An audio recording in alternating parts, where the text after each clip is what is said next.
How about Filipino-American rugby player making history in the United States? I'm talking about Ryan Santos. Hits two birds with one stone as he becomes the first Harvard alum, as well as the first Philippine-born athlete to make it to the U.S.A. men's National Rugby Sevens team.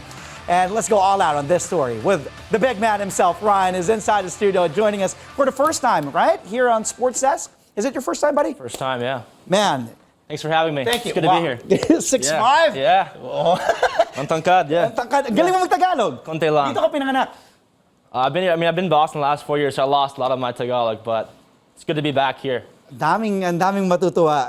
I was telling my producers how impressed and fascinated I am because you were born here, you were raised here, and then you went to ISM for high school, and then you went to Harvard, right? Correct. Okay, first of all, I just want to say congratulations to you. Thank you. Ryan, because I don't know where to start, like being part of Team USA, making the Harvard team, but this is an incredible milestone. How does it feel to finally fulfilling this goal of yours? You know, honestly, being Filipino-American, it's just an honor and privilege to represent both of my heritages. Of course.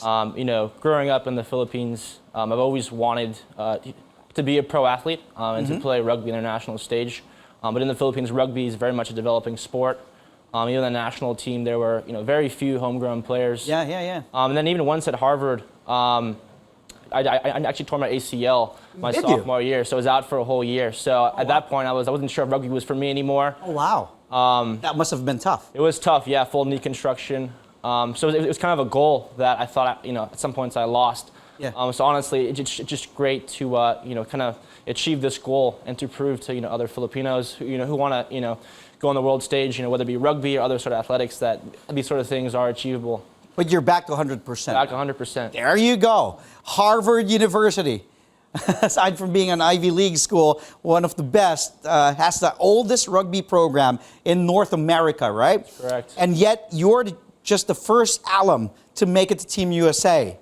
That's such a huge, do you know how big, that significant that is? It's obviously a huge accomplishment. Definitely, full credit to my teammates, coaches, administrators who, pushed me along the journey as well.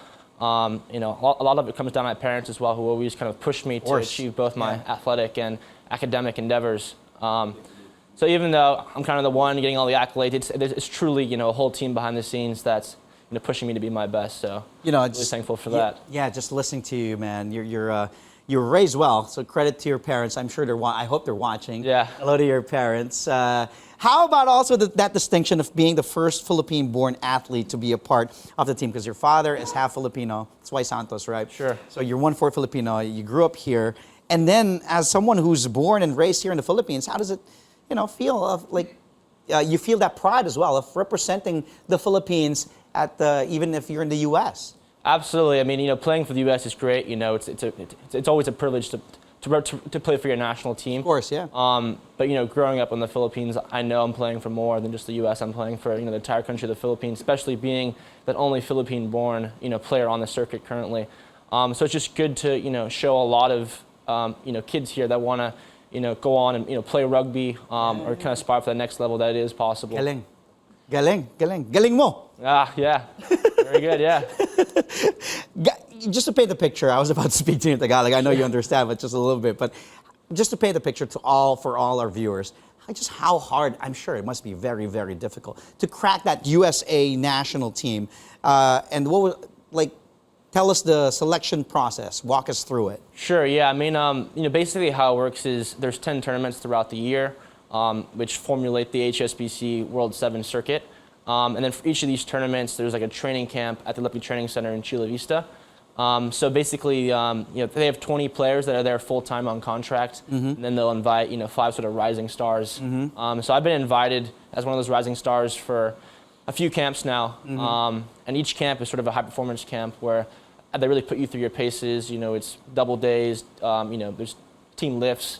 So it's really quite grueling, and after a while, the coach will pick sort of the top 13 from those 30 guys.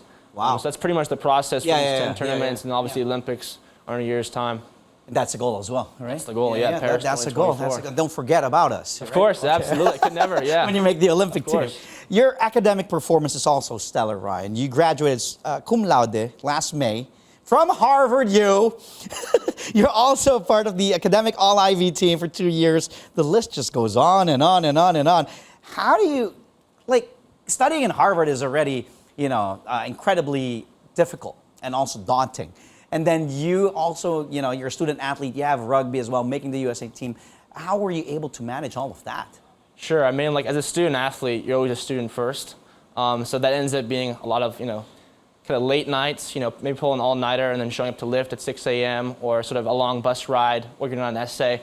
But fortunately, at Harvard, the professors are very accommodating and very encouraging of some of these outside pursuits as well. I think also it's important that, a good athlete's a balanced athlete. I think it's quite good to have various streams of stimulation, whether it be, sort of intellectual pursuits, your social life, or with rugby. So oftentimes it's good to, maybe, I'm kind of, I'm very busy with rugby. It's good to have sort of that other outlet, to also express myself.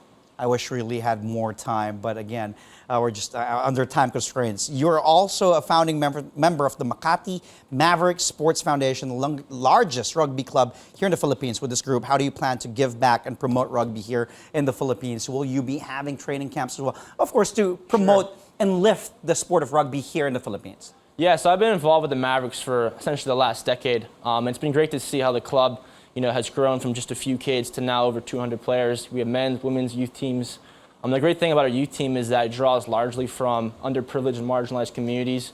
It truly shows, the power of sport as a tool, for social impact. I think Nelson Mandela once said, sport has the ability to speak to the youth in a language they understand. So it's been awesome to kind of, share some lessons of the game I've learned across the years. With some of these kids, and it's paid off. Now the Mavericks are one of the top teams in the country. They recently won the Manila Tens, which is kind of the premier tournament for rugby in the country. So definitely really, sort of special part of my rugby journey. And super thankful for everything the Mavericks have done for me. You're a great kid, man. Keep on going. I'm rooting for you. I mean it, really. And don't forget about us when you make that Olympic team. Thank you again. Thanks for having me. Ryan, thank you, bro. Thank you, brother. Thank you. Filipino-American Ryan Santos, who was born here in the Philippines, part of the USA national team, Sevens rugby team. Maraming salamat. Maraming salamat. Galing mong Tagalog.